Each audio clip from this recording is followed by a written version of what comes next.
Barbara, que peux-tu me dire au sujet des animaux? Je ressens deux choses totalement opposées et Ah, alors, ça me déstabilise un peu. d'accord. Alors, prends le temps, respire. Ta supraconscience t'envoie d'autres révélations, d'autres perceptions, des flashs, des images, des compréhensions concernant les animaux. Mhm. Je ressentais deux choses totalement. euh, J'avais l'impression de faire un grand écart entre un esprit complètement euh, le côté animal dans le sens complètement basique, primaire, voilà, Oui, et quelque chose de beaucoup plus spirituel. Quand j'essaye de comprendre ce qu'est un animal, j'ai à la fois une image très basique et primaire de l'animal qui va dévorer pour manger, par exemple, ou des choses qui sont... Il n'y a pas d'empathie, il n'y a pas de sentiment, il n'y a pas... Voilà, c'est primaire. Et à la fois, en même temps, quelque chose de très spirituel. Et ces deux aspects sont partout. En Anna. même temps, il y a forcément les deux. En même temps. Oui, c'est assez déstabilisant.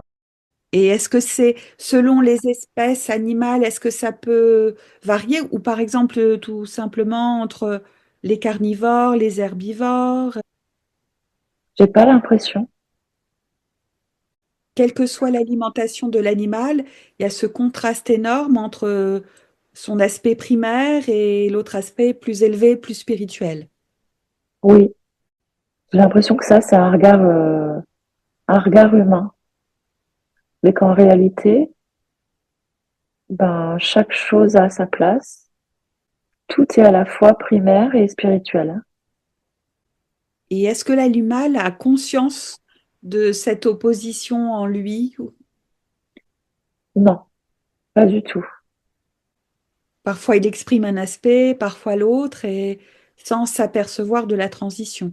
J'allais dire, je pense que c'est parce qu'il n'en a pas conscience que justement, il est spirituel. S'il en avait conscience, il pourrait pas être spirituel. Là, parce qu'il n'en a pas conscience du tout, il est spirituel. Et oui, est-ce que ça voudrait dire que justement, parce qu'il n'en a pas conscience, il a quand même en lui une certaine forme de pureté, d'innocence? Ouais, en fait, c'est l'absence de mental qui lui permet d'être aussi ce que j'appelle spirituel. Je sais pas si c'est le bon mot en fait. Ou bien de maintenir une certaine forme de pureté, d'innocence, de beauté? C'est plus que ça. C'est vraiment être complètement aligné avec la vie, vibrer très très haut, être dans la perfection en fait. Une perfection du fait que justement il ne le conscientise pas et que le mental justement ne soit pas là. C'est ça. Il n'y a pas de. C'est ce qui me déstabilisait au début, je crois, c'est qu'il y a pas du tout de morale en fait. Ils peuvent se dévorer. Enfin, il n'y a pas de pitié, il n'y a pas de morale, il n'y a pas forcément d'empathie. Et il y a une perfection en même temps. Et oui, pour la conscience humaine, c'est assez déstabilisant, ce Ouais. contraste. Et est-ce que leur conscience varie en fonction de leurs espèces ou pas?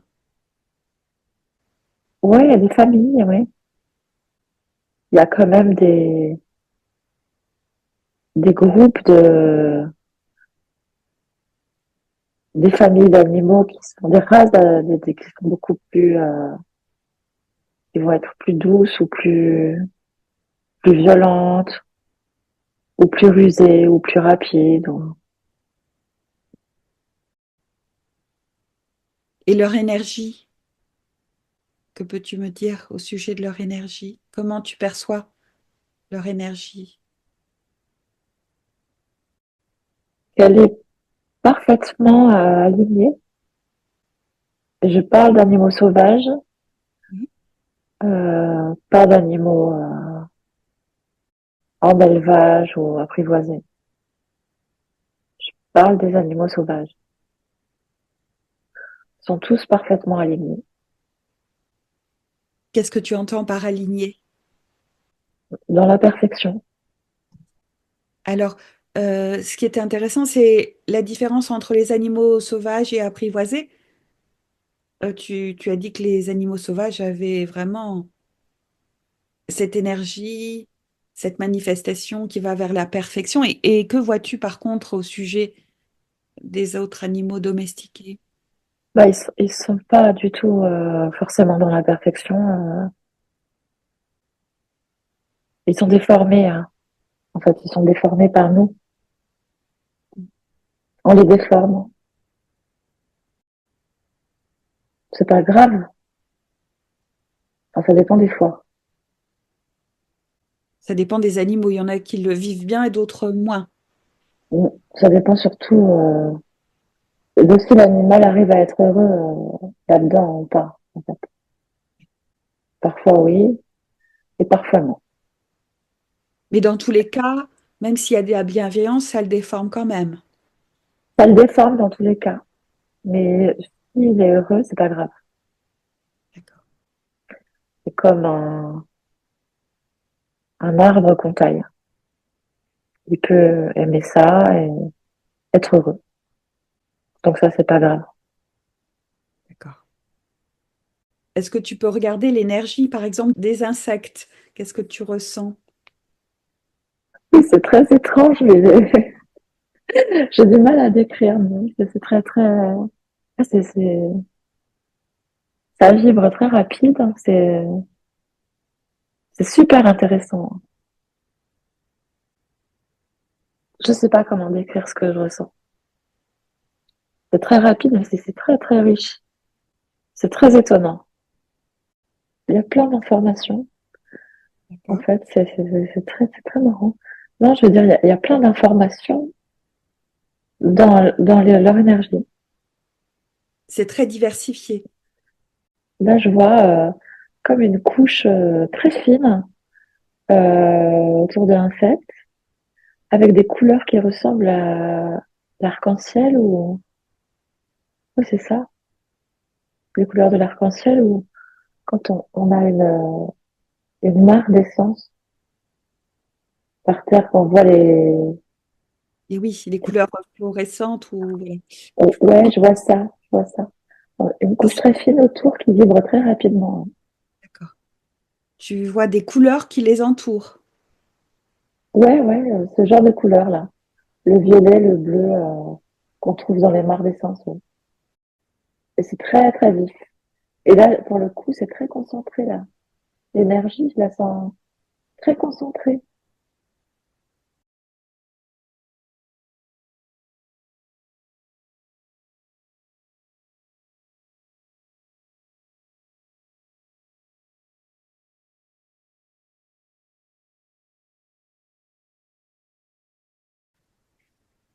Cathy, si on aborde le thème des animaux, que peux-tu me dire à leur sujet?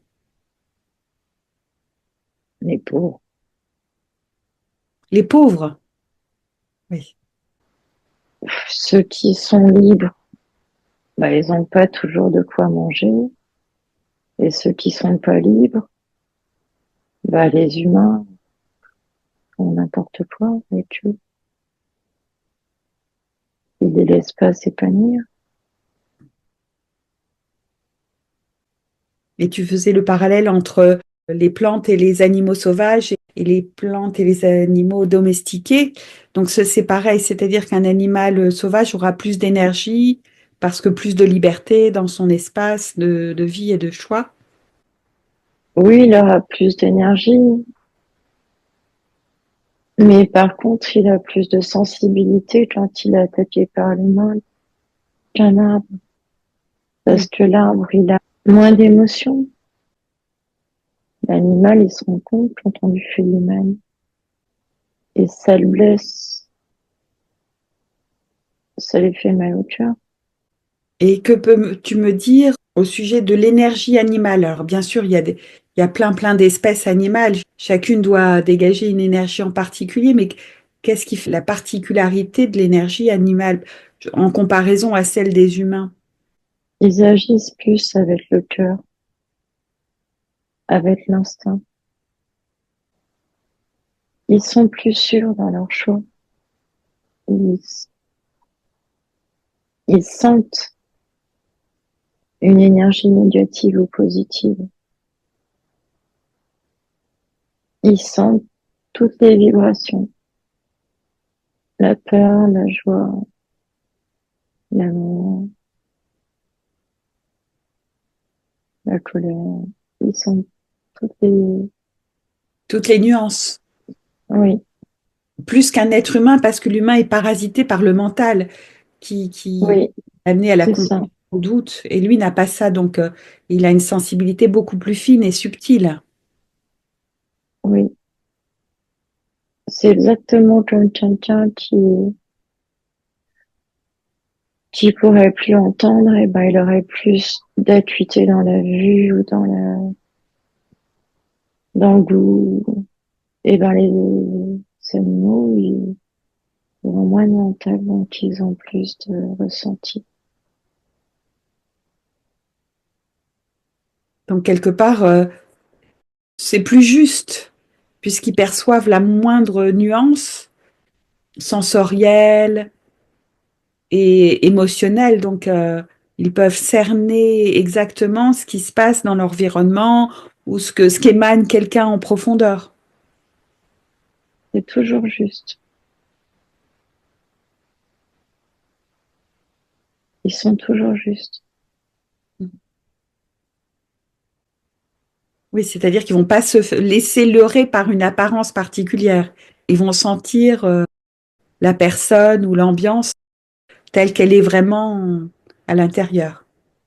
Oui, ils sentent de loin quelqu'un qui a du cœur, et ils sentent quelqu'un qui a peur, ils sentent quelqu'un qui est en colère, ils sentent, ils sentent les énergies humaines. Que pense-t-il des humains, même si c'est pas la même conscience, mais que ressentent-ils à l'égard des humains? C'est comme nous, ça dépend ce qu'ils ont vécu. S'il y a des humains pas gentils, ben, ils ont peur des humains. S'il y a des humains gentils, ils aiment le contact humain.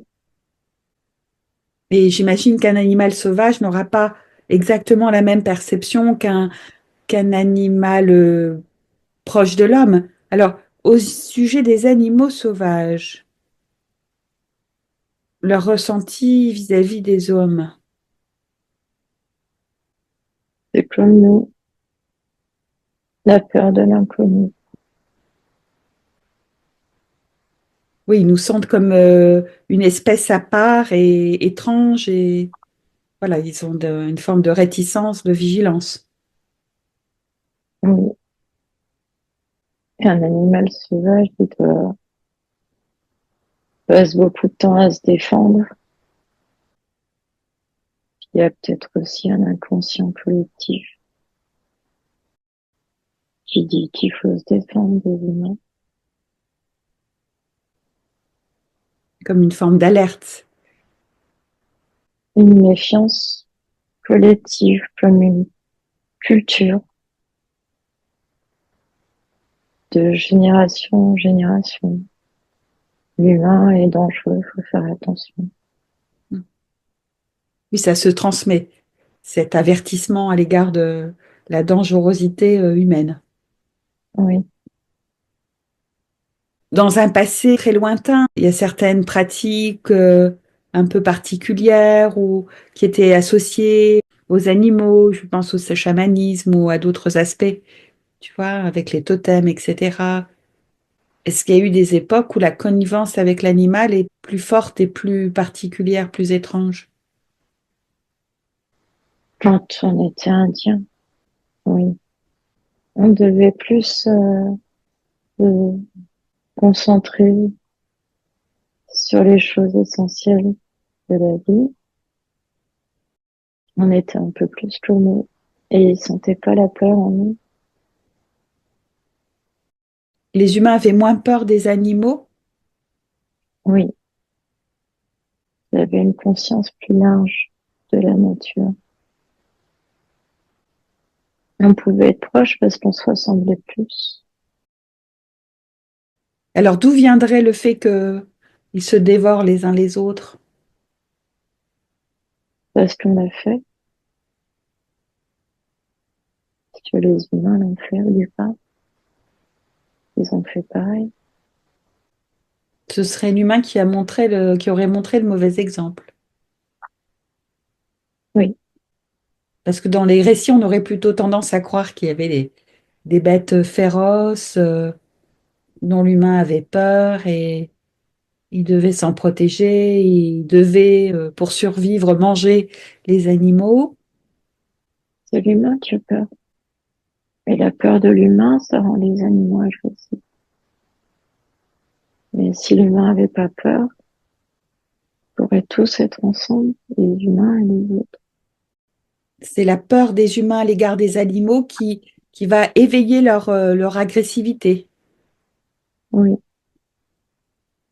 S'il y a de la peur, il y aura une attaque, il y aura une forme de violence. Par contre, si l'humain n'a pas peur, c'est là où les choses peuvent mieux se passer. oui,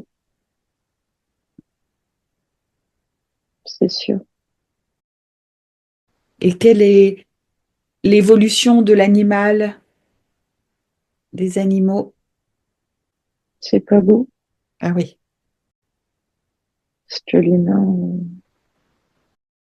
pas gentil avec les animaux. L'humain a peur de ce qu'il connaît pas. Donc il préfère tuer plutôt que apprendre à connaître. Oui, donc c'est vraiment l'humain qui apporte une dissonance où qu'il soit envers la nature, les animaux. Oui, Et que ressentent les animaux vis-à-vis de la méchanceté humaine? c'est pas comme nous les humains, c'est ça passe, mais il n'y a pas de rancune. Ils apprennent à se protéger. Ils restent dans des énergies hautes. Ils se protègent.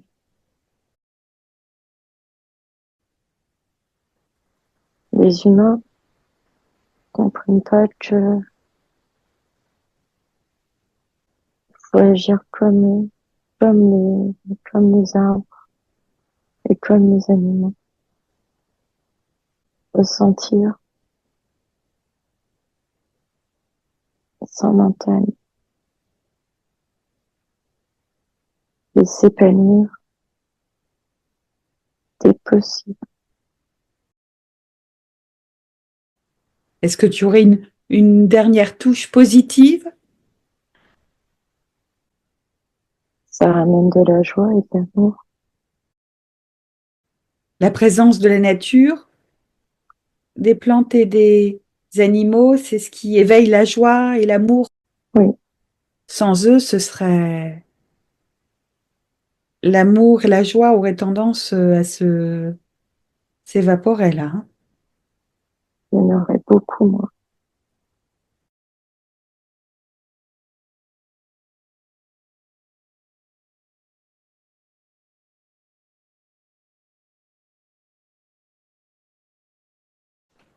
Samuel, êtes-vous prêt? Oui, En étant connecté exclusivement à votre supra-conscience, Que pouvez-vous me dire au sujet des animaux? C'est une erreur de la nature. Ah bon? Mm. Qu'entendez-vous par erreur de la nature? Un bug, Un bug? un hasard. Mais ça, pour moi, ça fait pas sens, hein, ça.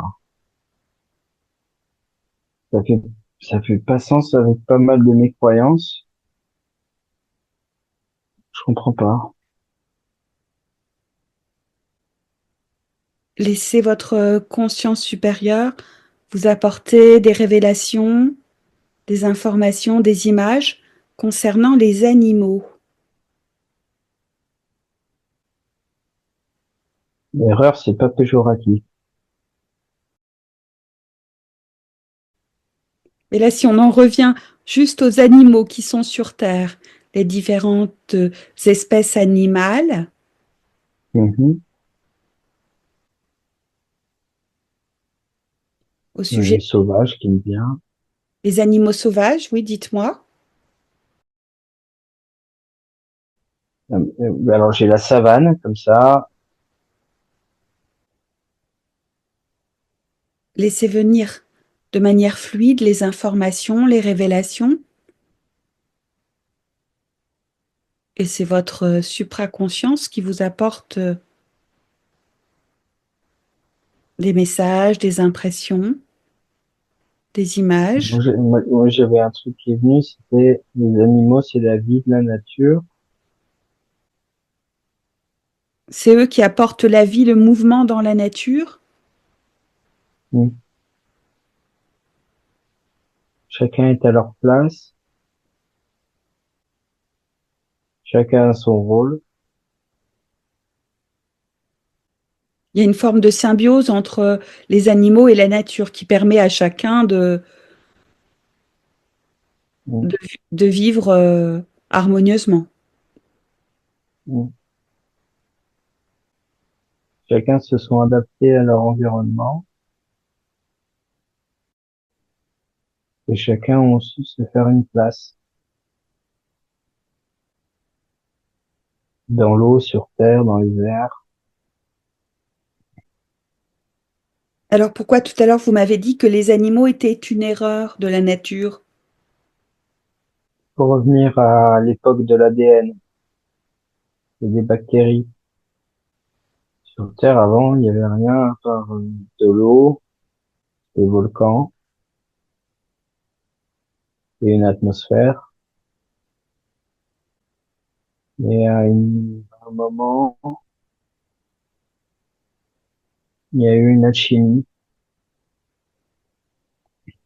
un code génétique, Qui a permis l'apparition des animaux, des cellules. des cellules. Mais après, pour tout ça, pour évoluer en animal. Oui, tout ça grâce à l'ADN. L'ADN est présent ailleurs dans l'espace. Bon, Et que pouvez-vous me dire au sujet de la conscience animale? J'imagine qu'elle est différente selon les espèces. moi, on n'a pas le niveau pour ça. D'accord? Il faut que je résume. Il faut que je remonte le fil. Mhm. Ça part tout de suite en connexion entre connexion télépathique entre les animaux et l'être humain. Donc projection tout de suite dans un univers plutôt chamanique et Inca, Toltec, Aztèque, tout ça. Et là, j'ai tout de suite eu, on n'a pas le niveau.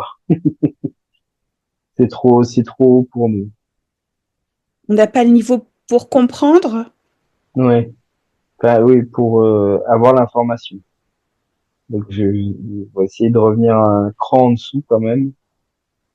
Il y a une connexion possible. Visiblement, une connexion possible, une connexion télépathique. Entre l'humain et l'animal. Voilà. À des niveaux en dessous, on peut ressentir une énergie et on peut se plonger dans le corps de l'animal. Certains animaux ressentent de l'amour pour l'homme. Le meilleur exemple, ça reste le chien, mais il y en a d'autres dans la nature. Alors, j'ai dit la nature, mais moi j'avais dans l'univers, hein.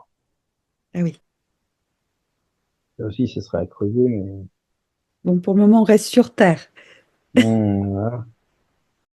Ah, mais attention, hein. Attention à quoi? Attention aux animaux. Faut pas oublier d'où on vient et notre histoire. C'est-à-dire, Alors là, on fait des beaux parce que on a domestiqué la nature et qu'on est en haut de la chaîne alimentaire.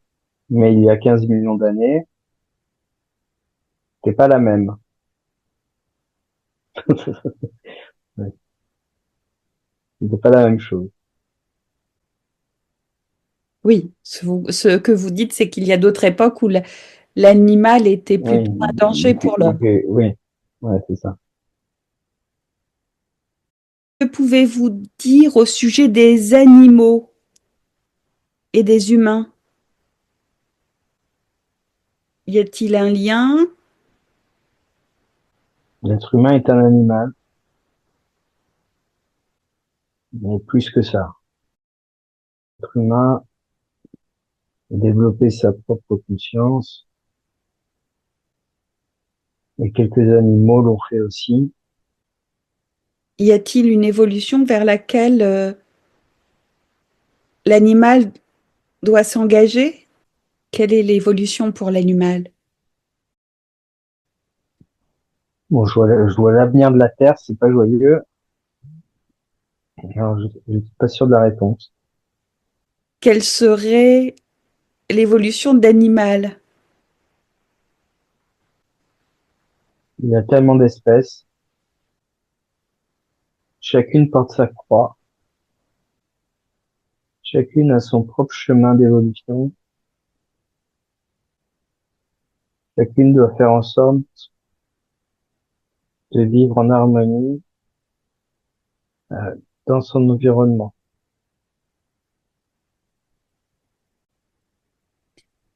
Alors, est-ce que certains animaux qui apprécient les humains aimeraient leur ressembler,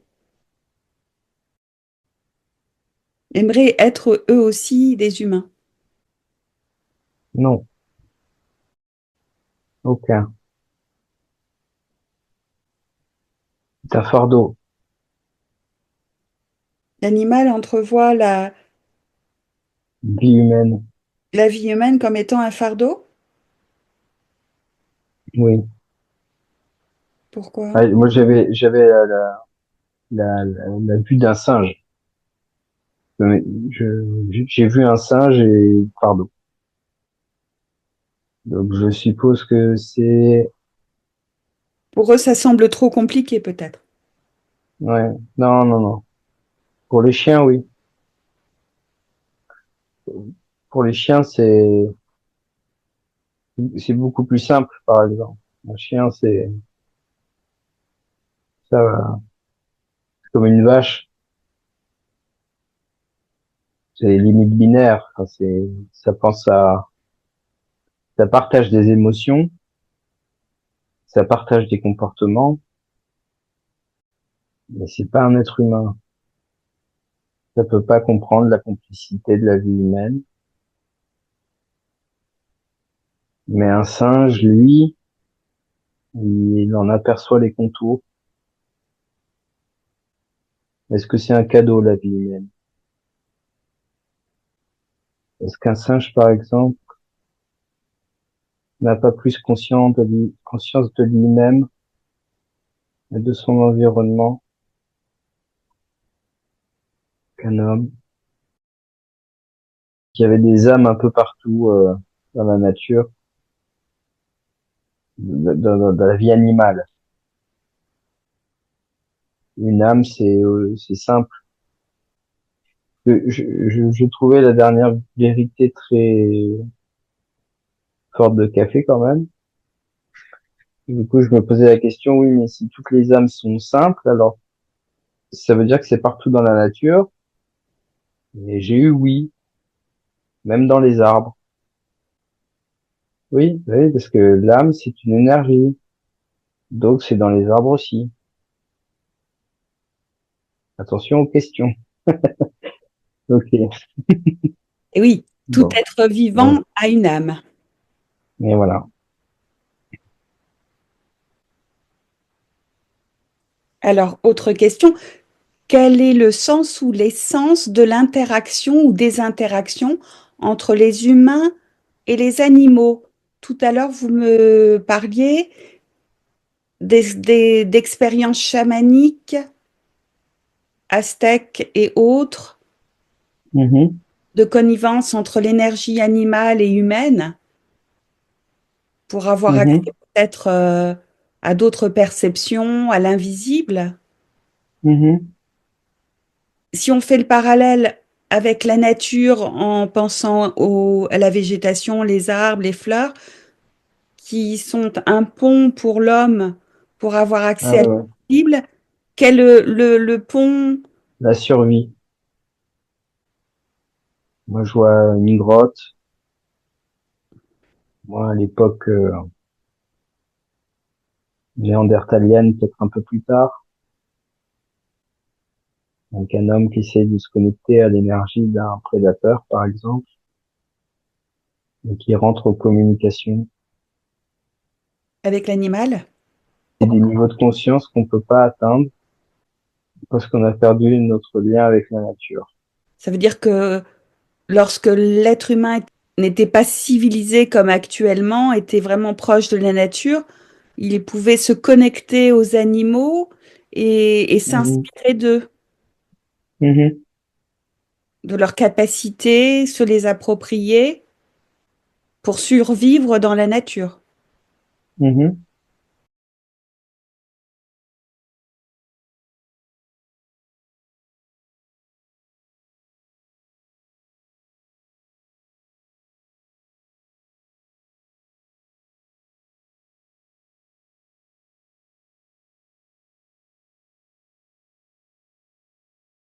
Guillaume, que peux-tu me dire au sujet des animaux,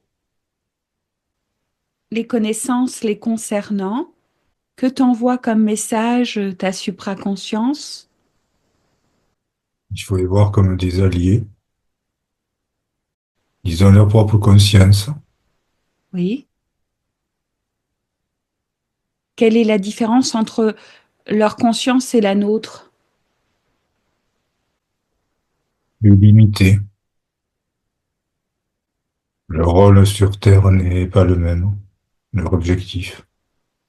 Alors, tu peux me décrire leur rôle et leur objectif?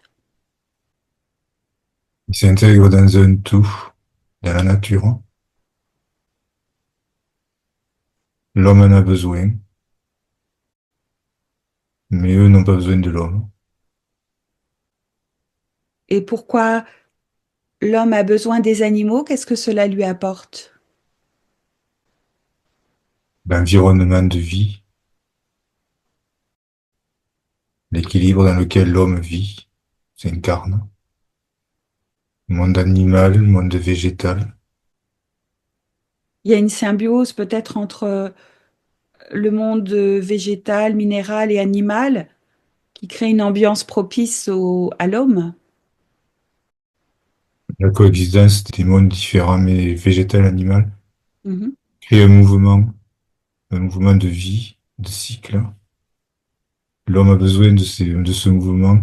Il ne peut pas le créer lui-même. Et ce mouvement de vie entre le minéral et animal, qui est favorable à l'homme, c'est favorable à sa vie biologique, À tout. à tout. Énergétique, vital, physique. L'interaction avec l'animal n'est pas seulement physique, elle est aussi énergétique, sentimentale, émotionnelle. Et c'est ce qui procure un équilibre à l'être humain, le fait de cette présence animale en symbiose avec minéral et végétal. Ça entraîne la vie. L'homme tout seul sur Terre ne survivrait pas. Est-ce que tu vois des différences entre chacune des espèces animales, par exemple, on peut distinguer les carnivores, herbivores, au niveau de l'énergie, au niveau de la présence. Je vois que l'homme représente quasiment toutes les formes animales. Qu'est-ce que tu entends par cela? Mode alimentaire, mode de défense, interaction. Un peu comme si chaque animal était là pour lui rappeler sa part, ses Alors, parts. Tu veux dire que l'homme a en lui-même toute la panoplie animale vivante en lui? Carnivore, Oui. omnivore, déplacement, instinct, communication, dans l'eau, sur terre, dans l'air. Ah oui. L'homme a toujours voulu imiter l'animal. C'est peut-être pour ça qu'on retrouve toutes les caractéristiques animales chez lui. L'homme s'est beaucoup inspiré de l'animal. C'était son allié à la base. Et qu'est-ce qui a créé cet éloignement, qui a désintégré cette alliance entre l'animal et... La domination, la volonté de domination, la domestication. Plus de symbiose, juste de la hiérarchie, de la domination. Et que vois-tu comme différence entre un animal sauvage et un animal domestique? La peur, le façonnement. La peur, tu peux m'en dire plus? Ce qui me vient avec l'animal domestique, c'est la peur. Domestiqué par la peur. Domestiquer à se soumettre à... Soumission, domestication. Il doit y avoir quand même des animaux domestiques qui sont dans un bel environnement ou c'est un total asservissement? Total asservissement, que ce soit pour l'élevage, animal de compagnie, l'interaction est unilatérale, C'est-à-dire au seul bénéfice du propriétaire? au seul bénéfice de l'homme. Et l'animal n'y a pas de contentement véritable? La nature de l'animal est d'être libre. Un animal domestiqué, élevé n'est pas libre. Est-ce que l'animal domestique perd de ses potentiels au contact dans cet enfermement? À tous les domaines, physique, énergétique. Donc l'animal sauvage garde toute sa puissance, tous ses potentiels. Mhm. À ceci près qu'il a de capacité d'adaptation vis-à-vis de l'homme principalement, méfiance. Ce qui me vient, c'est peur également, Ah, mais pas pour les mêmes raisons. pour quelle raison? Perte de confiance. Du confiance à l'égard de l'homme. Oui.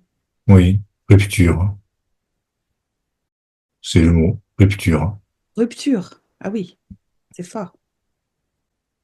Et maintenant alors?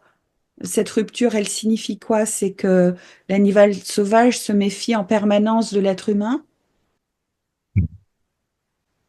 Plus de symbiose, plus d'évolution, juste de l'utilisation. mais on peut envisager qu'il y a quand même des êtres humains qui peuvent avoir un véritable amour à l'égard des animaux sauvages et ces êtres humains-là, comment sont-ils perçus par ces animaux? Ils le ressentent? Ils ne sont pas vus. Un animal sauvage ne côtoie plus l'homme. Nier? L'animal domestique peut ressentir l'amour de son maître Mhm. et vice-versa. Cela reste dans le domaine du monde humain. Il n'y a plus de communion entre le monde animal sauvage et le monde humain. C'est la rupture. Bon, c'est fort.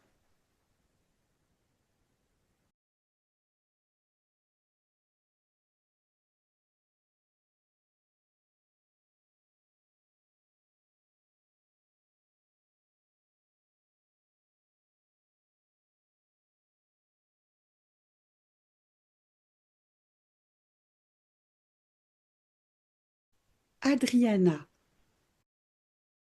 que peux-tu me dire au sujet des animaux? Ils sont pas tous gentils. Ah, par exemple, Il y a quelques animaux qui sont déguisés. ils sont déguisés en quoi? Ils sont des esprits déguisés en animaux. On doit faire très attention à ça. Donc, ce ne sont pas des vrais animaux, ce sont des esprits qui ont pris l'apparence d'animaux. Oui, parce qu'ils savent qu'ils vont être mieux acceptés. Et quelle est leur intention à ces esprits déguisés en animaux? De vivre entre nous. Il y a des animaux qui savent ça, ils le sont, ils savent. Un animal, il sait quand l'autre c'est un esprit camouflé en Donc, un l'animal, animal. un véritable animal, sait reconnaître un esprit qui est déguisé en animal. Il le sent. Oui, oui. Et il aura tendance à s'éloigner. Oui, il y a beaucoup de guerres dans le monde animal aussi. Hein? Beaucoup de guerres entre les animaux. Oui. Ce sont des esprits déguisés en animaux qui viennent à contrôler des autres animaux. Qui veulent avoir du pouvoir sur les autres animaux. Oui, il y a des animaux qui sont tellement purs que ils ne se laissent pas faire. Il y a beaucoup d'animaux qui vont disparaître de la terre. Beaucoup d'animaux qui vont bientôt disparaître complètement. Oui, parce qu'ils ne sont pas des vrais. Ils ne doivent pas être ici. Parce que ce sont des mauvais esprits. Oui, déguisés à des bons animaux. Des animaux qui font de la pitié. Ces esprits déguisés en animaux, c'est parmi les animaux sauvages ou alors dans les animaux qui sont proches de l'homme, les animaux domestiqués? Il y a plus dans des animaux sauvages, mais aussi on a des domestiqués. Et c'est dans toutes les espèces animales qu'il y a comme ça des esprits déguisés en animaux? Oui, Et qu'est-ce qu'ils viennent faire là sur la Terre? Ils viennent contrôler les autres animaux. pour le pouvoir, oui. Ce sont des esprits perturbés qui ne veulent pas partir et ils se déguisent en animaux. Des esprits qui ne veulent pas quitter le plan terrestre et qui vont Oui, rester oui, camouflés. oui. Et les animaux, c'est la meilleure façon de le faire parce qu'ils vont être toujours défendus, Oui, protégés. protégés. Oui. Ils vont être protégés par qui? Pour les personnes, protégés pour l'obscurité, ils sont une victime de quelque façon. Leur manière de se camoufler, c'est de se présenter en tant que victime. Oui, como des animaux en extension. Camoufler en animal qui est en train de disparaître. pour être Oui, protégés, pour qu'on s'occupe d'eux. oui, oui. Et qu'est-ce que font ces esprits déguisés en animaux? Qu'est-ce que ça fait sur l'homme? Ça existait toujours, ça. Ça a toujours existé. Ah, Oui. C'est peut-être pour ça qu'avant on montrait des têtes des êtres humains comme des animaux, je sais pas. oui, comme dans les statues ou les dieux égyptiens avec des têtes animales, ça peut Mhm. symboliser ça, l'esprit qui se camoufle en animal. Oui, mais on doit faire attention avec les animaux domestiques. Aussi, pourquoi? Parce que ils sont à côté de nous. Parce que parfois, il y a des choses qui vont mal, on ne se rend pas compte que ça peut être l'animal qui nous cause des perturbations. Ah, les vrais animaux domestiques Oui, qui peuvent eux aussi perturber l'humain avec qui ils habitent. C'est-à-dire que leurs problèmes énergétiques ou physiques peuvent atteindre oui, c'est pas tous les animaux, mais aussi tous les animaux ne sont pas des vrais animaux. Il y a beaucoup qui sont possédés por cet esprit. un humain qui va s'attacher à un animal, mais qui est un esprit. Qu'est-ce que ça fait? Tu peux me décrire là Il peut l'affecter en el corps, dépression, maladie. Il peut le posséder aussi, c'est-à-dire il peut le dominer, l'animal. Nous, on pense qu'on a un petit animal, mais l'animal, il peut le posséder aussi. Ah oui, donc l'intention de l'esprit camouflé en animal, ça va être comme ce qu'il fait avec les autres animaux, ça va être de posséder l'être humain, de le dominer, de le contrôler, de le parasiter. Oui, sans qu'on se rende compte. Et est-ce que ça a une influence sur l'énergie de la personne? Ça peut affaiblir l'énergie de la personne, mais est-ce que ça peut absorber l'énergie de la personne comme une nourriture, se nourrir de l'énergie d'une personne? Oui, c'est de toute façon un parasite. Oui. Un esprit qui est perturbé, un esprit qui ne veut pas, il va agir comme un parasite. Parfois, on pense qu'on est malade, mais parfois, c'est l'esprit de l'animal. Et est-ce qu'il y a un moyen de reconnaître, de faire la différence entre un véritable animal et un esprit camouflé en animal? C'est très difficile, mais si on le regarde bien dans les yeux, on peut le trouver. Mais c'est très difficile. Plus l'animal il est avec nous, plus il prend ce pouvoir de nous diminuer. Il hypnotive, il captive l'être humain et qui est sous l'influence de ce faux animal. Oui. Et tu disais au départ, c'est dans les yeux qu'on peut voir s'il s'agit d'un esprit ou d'un animal. Qu'est-ce qui se passe dans les yeux quand il s'agit d'un esprit? Qu'est-ce qu'on peut remarquer? Les yeux sont plus lumineux, plus actifs. C'est des yeux il va pénétrer le regard. On se rend compte quand même. Si on veut se rendre compte, on peut, mais c'est très, très difficile.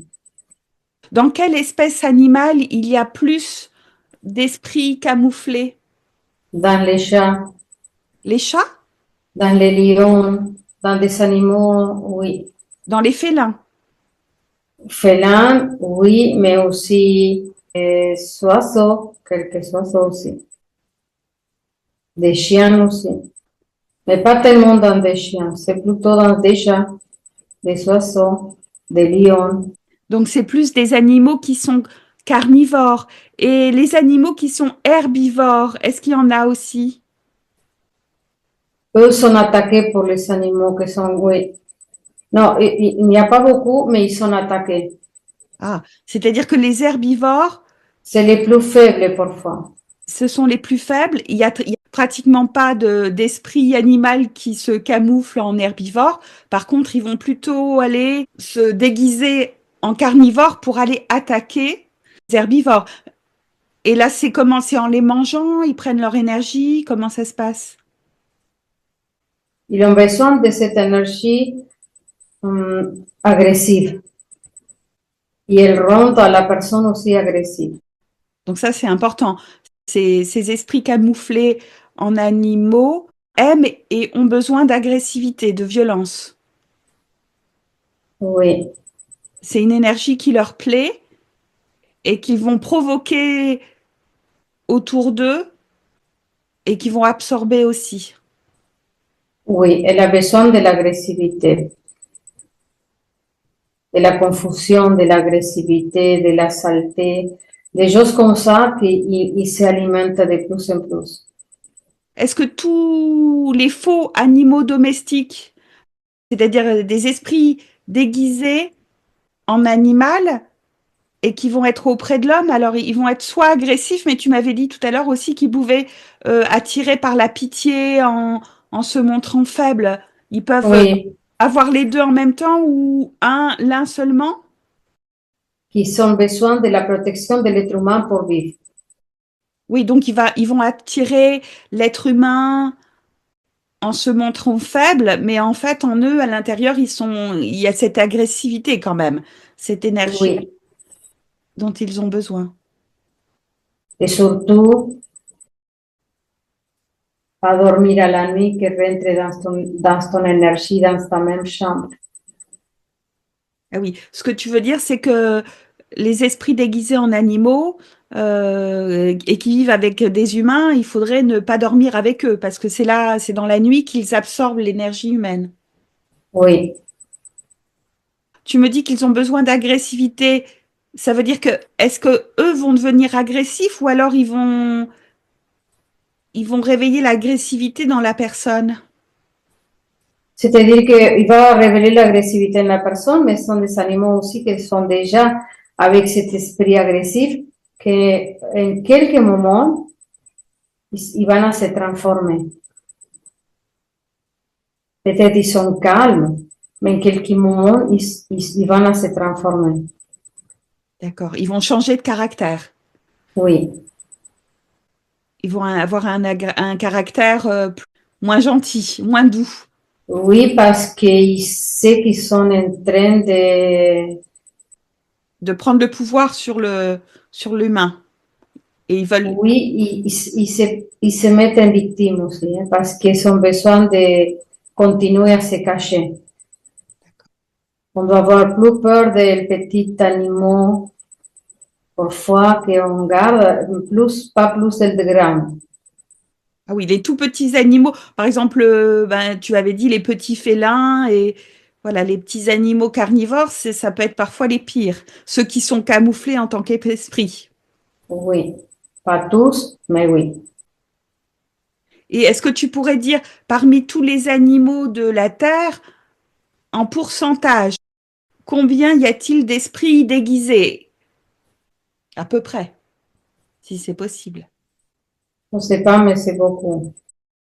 Et maintenant, ils sont perturbés, ils sont agités, parce qu'ils sont dans une guerre maintenant. Ils savent qu'ils sont, ils vont être découverts ou la lumière de la Terre elle va monter. Ils sont un peu en panique maintenant.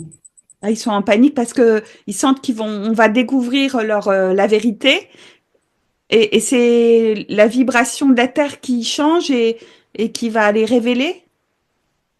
Et la vibration de l'être humain qui doit changer. Parce qu'ils sont des animaux qui vont coller avec des vibrations de basse énergie. Et alors, nous, on va le laisser faire, mais plus on le laisse faire, plus nous, on diminue en énergie. Ah oui.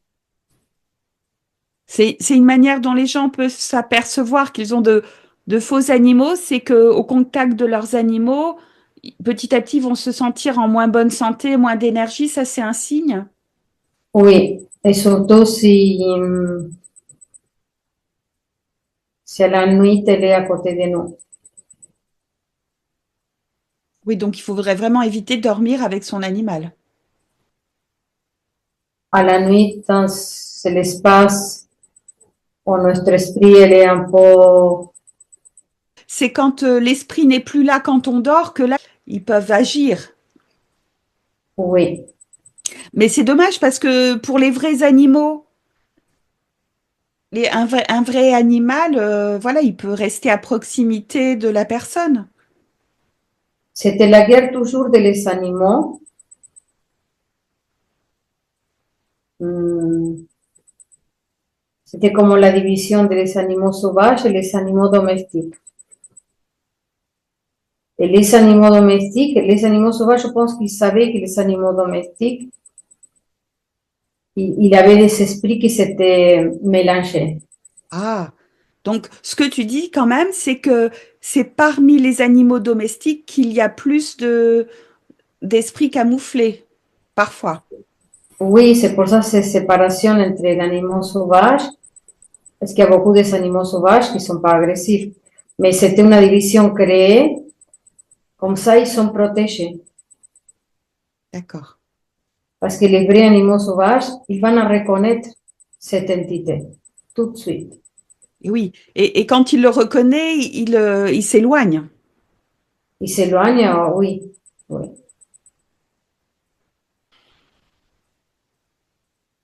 Avant, ils pouvaient se camoufler dans l'être humain, mais l'être humain est la montée de vibration maintenant. Qu'il le sache ou ne le sache pas, c'est pas un problème. Et l'être humain est la montée de vibration. Alors, cette vibration, il y a quelques esprits que ça ne les convient plus. Donc pour ces esprits, c'est plus facile pour eux de se déguiser en animal. Oui, Je prends l'exemple des chats, parce que parfois on dit que les chats, quand il est très attaché à la personne avec qui il vit, il peut se poser sur le corps et absorber les maladies, la négativité. ça, c'est pas vrai. Ah bon? Ça, c'est des mensonges créés pour.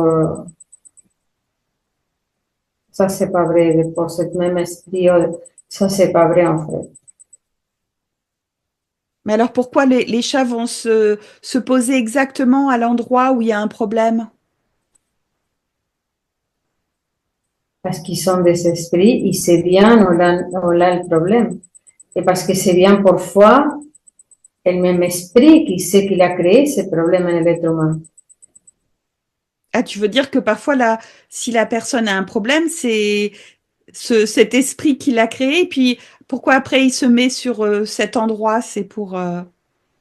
Parce qu'il connaît où il était, que c'était l'endroit où parfois on se sent bien et d'un coup on a quelques problèmes de santé et déjà il déjà connaît parce que c'est cet esprit qu'il connaît déjà. Et oui. Il va pas le libérer rien de tout.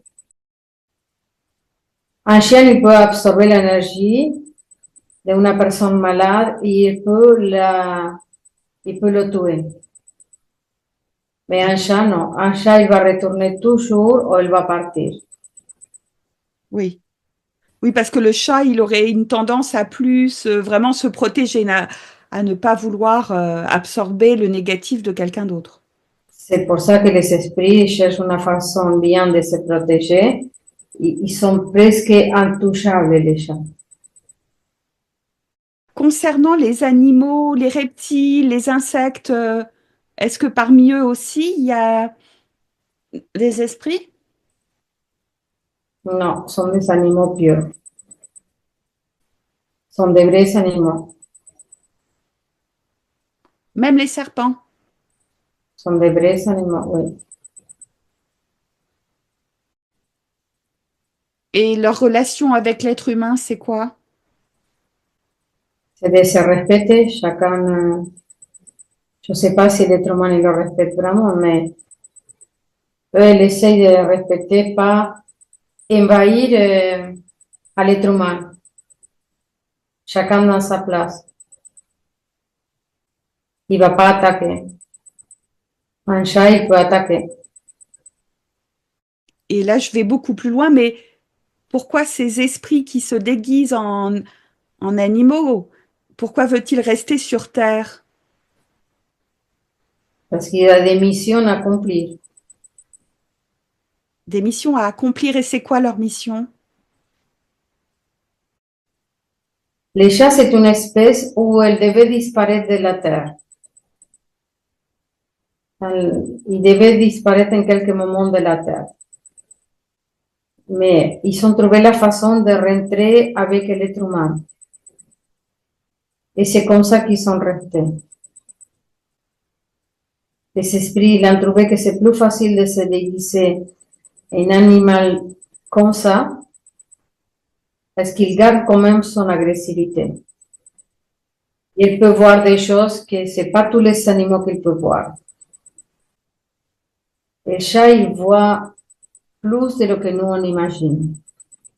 Oui, ils ont une perception beaucoup plus puissante à tous les niveaux. Oui, ils parlent pas, mais ils savent tout. Ouais. Ces esprits qui se camouflent en animaux, ça veut dire quoi? Est-ce que ce sont des vrais animaux et puis ils pénètrent dans l'esprit de l'animal et ils possèdent l'animal ou alors c'est encore autre chose? Oui, bon, c'est l'animal. Ce sont des esprits qui rentrent dans Depuis l'animal. Oui, ce sont des esprits qui ont pénétré dans l'animal quand il était tout petit et qui après sont devenus des esprits animaux. qu'elles vivent comme ça, oui. D'accord. Mais surtout qu'ils vivent protégés. Et oui, ils veulent se cacher et se protéger et qu'on s'occupe d'eux et puis prendre Oui. l'énergie, l'agressivité autour d'eux.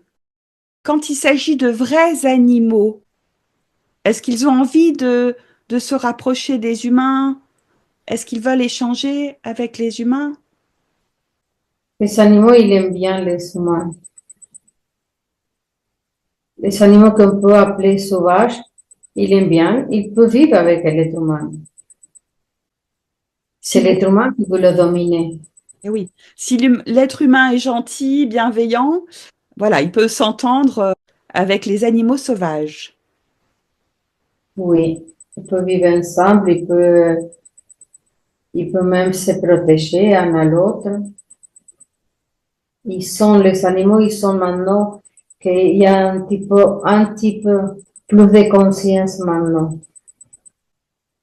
Parmi les humains, il y a plus de conscience, plus d'affection, Plus d'amour, de bienveillance sur les animaux.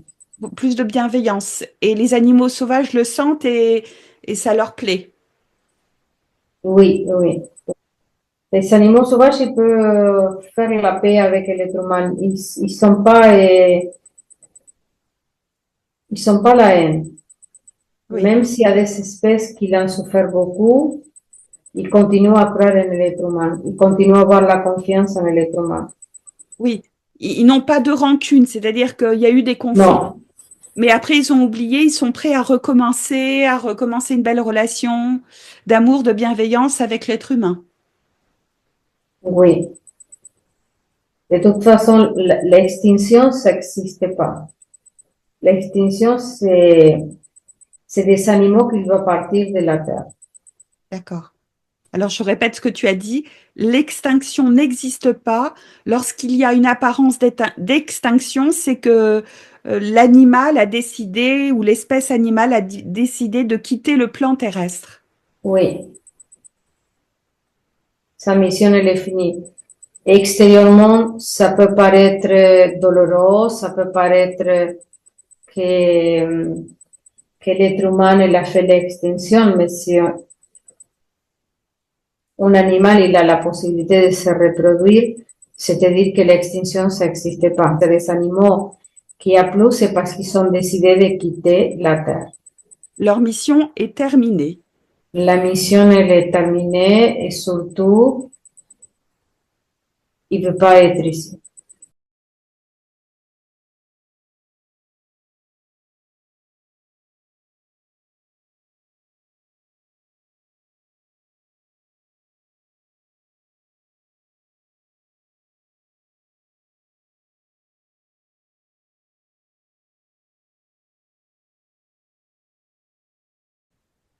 Anne-Sophie, tu me dis lorsque tu es prête. Je suis prête. Les animaux, que peux-tu me dire à leur sujet en étant connecté à ta supraconscience? Les animaux, ils sont extraordinaires. Leur présence, elle nous apporte une autre énergie encore. Elle est, elle est douce et puissante. Elle nous ouvre le cœur aussi. Et est-ce que tu sens une différence entre les espèces animales, par exemple entre les carnivores, les herbivores? Ah oui, Alors, c'est quoi cette différence ou ces différences? on va sentir plus de douceur et de légèreté chez un herbivore, par exemple, et plus de puissance et d'engagement chez un carnivore. Oui, l'herbivore, il est plus doux.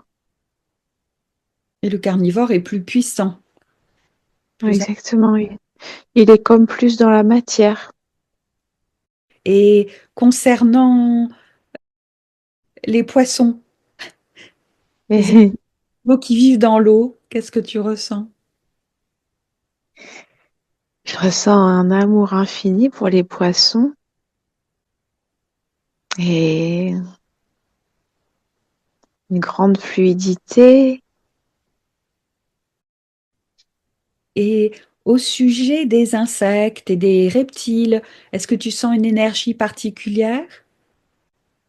L'insecte, il est intrusif. C'est-à-dire, Je ressens une énergie pas très positive pour beaucoup d'insectes, finalement, c'est étonnant. Un côté intrusif.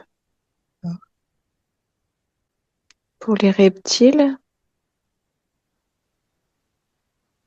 un côté calme et intelligent. et quelle différence peux-tu observer ou ressentir entre les animaux sauvages et les animaux domestiques? La pureté d'énergie de l'animal sauvage.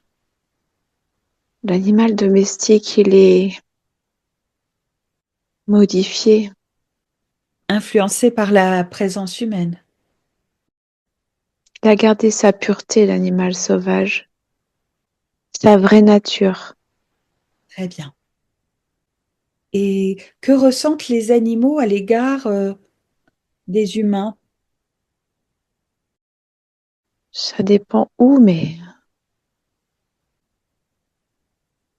ils ressentent pas de bonnes énergies, hein. Les animaux, ils sont conscients du mal qu'on fait. Et oui, et donc ils auraient peut-être tendance à mettre de la distance, à se méfier, à se protéger.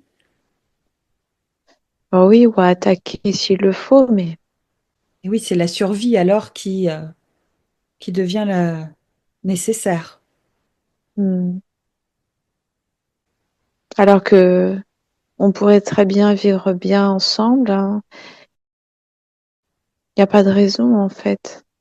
Il y a de la place pour tout le monde, hein. C'est le mauvais aspect de l'humain qui a créé toutes ces dissonances. Hmm. La prédation. Et à l'inverse, qu'est-ce qu'apporte à l'homme la présence animale? qu'est-ce que ça a comme action sur lui? Qu'est-ce que ça lui procure? L'animal sauvage ou l'animal Tu peux, domestique? tu peux me faire la distinction si tu veux, parler des deux aspects. L'animal sauvage, ça montre à l'homme ce que c'est que d'être vrai, d'être sans artifice et beau à l'état pur. Et l'animal domestique, il apporte de la douceur, de la complicité, c'est différent. Mais c'est une relation qui est biaisée. Qui est biaisé parce que l'animal n'est pas dans son élément naturel et vraiment libre peut-être. Exactement. C'est plus l'humain qui en retiendra un contentement peut-être alors, puisque ça va lui apporter peut-être un soutien, une présence affective et Ah oui, c'est une forme de d'esclave en fait, l'animal. est-ce que l'animal domestique est quand même épanoui? Hmm. Ou a-t-il conscience d'être dans un environnement limité? En tout cas, ça lui nuit. Je sais pas s'il en a conscience, mais dans tous les cas, ça lui fait du mal. Parce qu'il ne peut pas se manifester totalement comme il le pourrait en étant sauvage. Mais oui, Ça le et limite. pourtant, il devient lui-même demandeur de cette propre prison dorée, de sa propre prison dorée. Il est, C'est terrible. Hmm. il est conditionné à son insu. Oui, il est conditionné et mis sous dépendance. Et maintenant, concernant les animaux et les arbres, la végétation, les fleurs, qu'est-ce que tu vois comme, comme partage, comme énergie, comme symbiose peut-être? Oui, voilà, c'est une symbiose. C'est-à-dire qu'ils sont ensemble en permanence. Ils sont tous ensemble en permanence, simultanément, et ils ont une intelligence de groupe comme ça, et ça crée une harmonie naturellement. Et ça prouve une certaine sagesse parce qu'ils ont su, avec toutes leurs différences, Ouais, s'adapter, s'équilibrer tous ensemble. ouais, et oui. Pour moi, c'est plus doux que l'humain. C'est vraiment parce que on va penser au fait que les animaux vont se manger entre eux, mais en fait, c'est dans un équilibre et une justesse, en fait. Voilà. Il n'y a pas de profit. C'est, voilà, simplement pour se nourrir et puis ça crée un équilibre au niveau du groupe. Oui, c'est une harmonie et une intelligence absolument magique, bien au-delà de ce qu'on perçoit. C'est inimaginable au niveau de la conscience humaine que de pouvoir créer une symbiose, une harmonie aussi puissante entre des êtres totalement différents, Hmm. végétaux, fleurs et puis animaux. Hmm. Puis c'est dans l'air et puis c'est dans la terre. C'est partout, partout, partout, partout, simultanément, en permanence, des réajustements. Oh, c'est extraordinaire. Il y aurait comme une forme d'intelligence, de sagesse collective Oui, qui dépasse chaque chaque être. chaque être. Et oui. et qui réagit Exact. tout en permanence. Oui, exactement.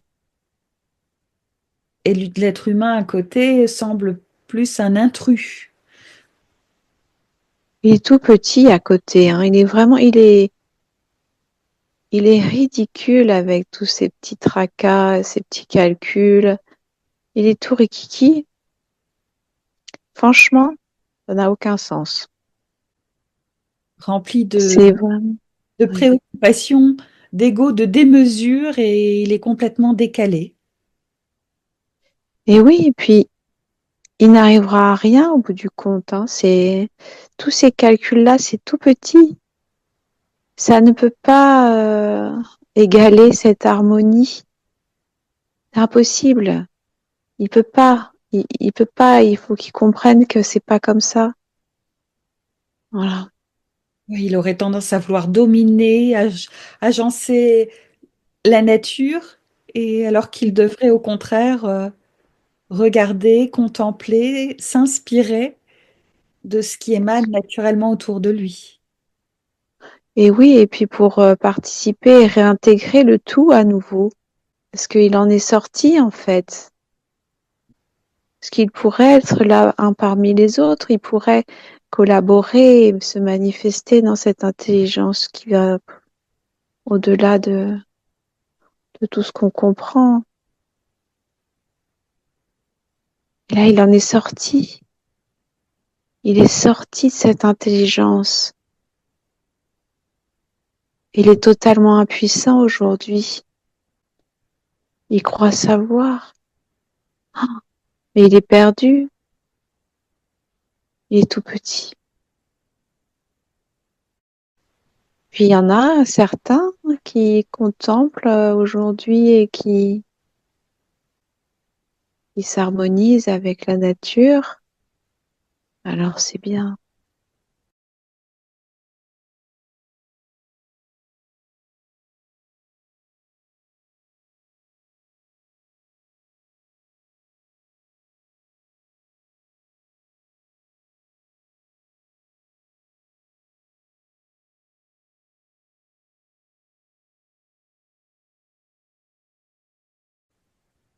Marion, encore un autre sujet, celui des animaux.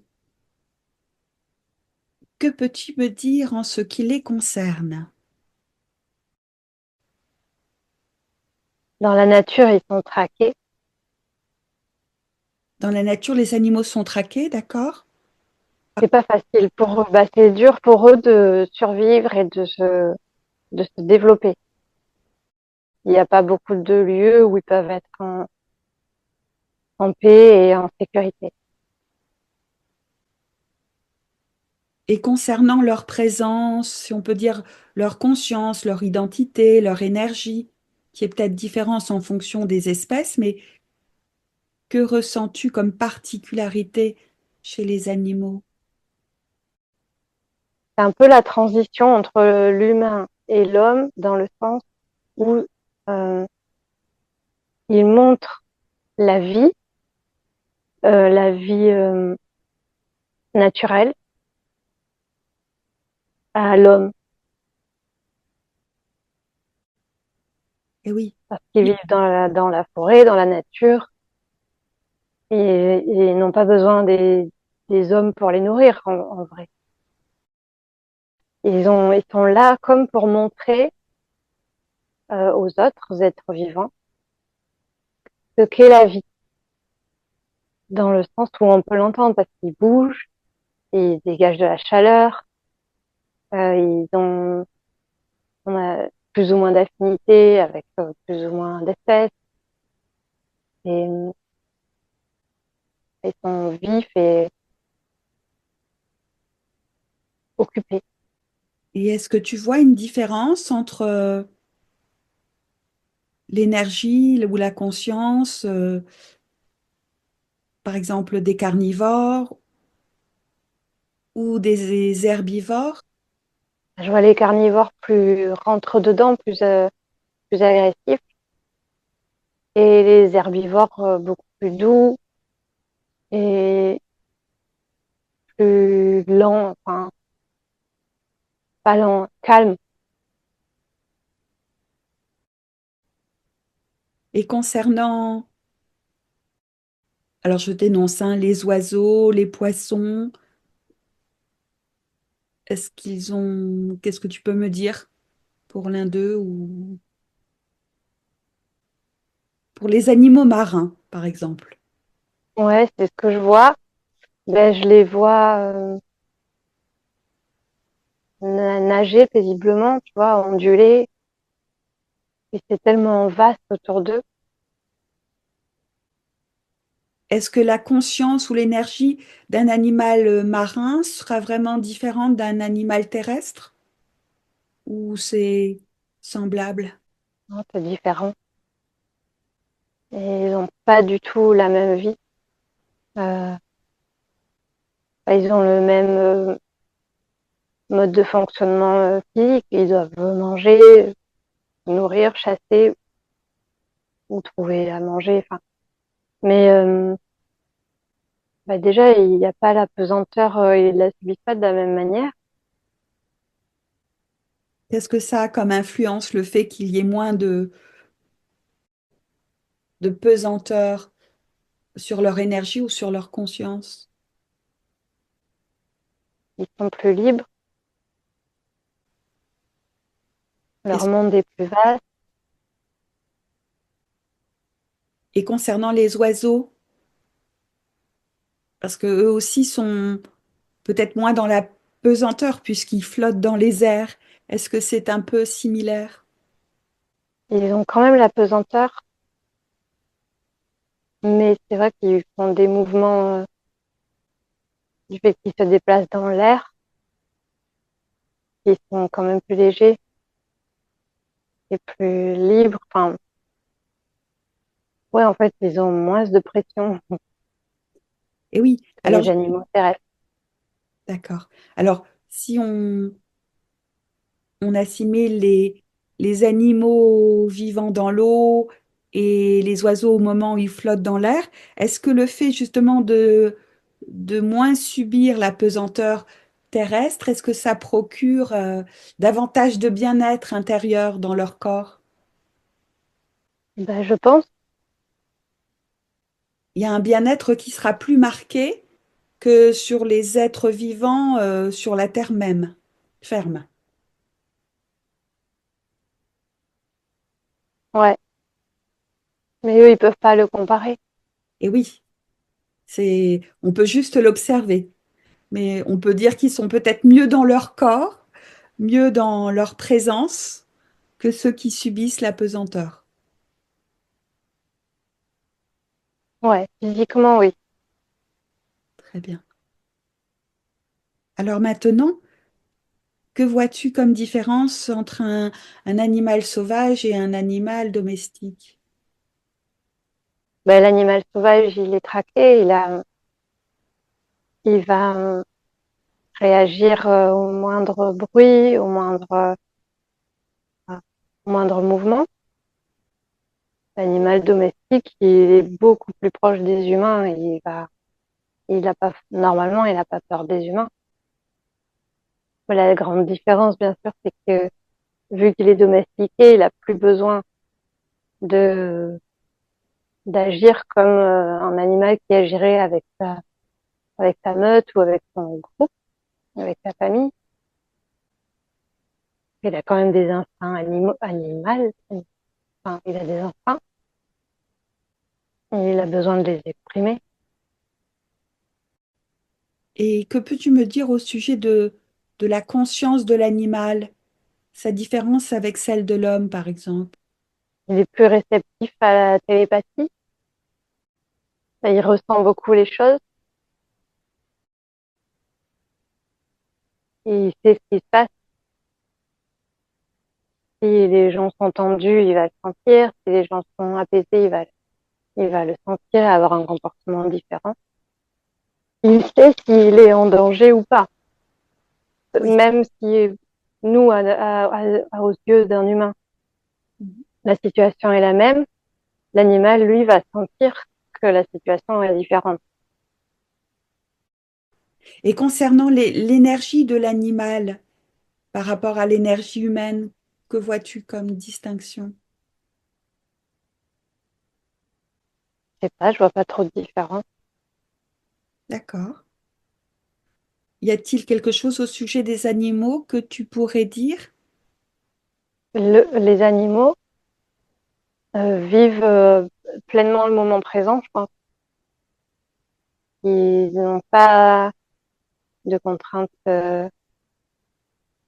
matérielles, par exemple, comme les humains. Et du coup, ils vivent vraiment le moment. Plus intensément que l'être humain. Ouais, Et leur rayonnement est alors peut-être plus important, le fait de vivre totalement l'instant présent. oui, c'est vrai. Ouais. Oui, leur rayonnement est très important. On le sent quand l'animal est pas là. Il a une présence marquée, Ouais. plus marquée que l'être humain. Oui, parce que l'animal, quand il est là de tout son être.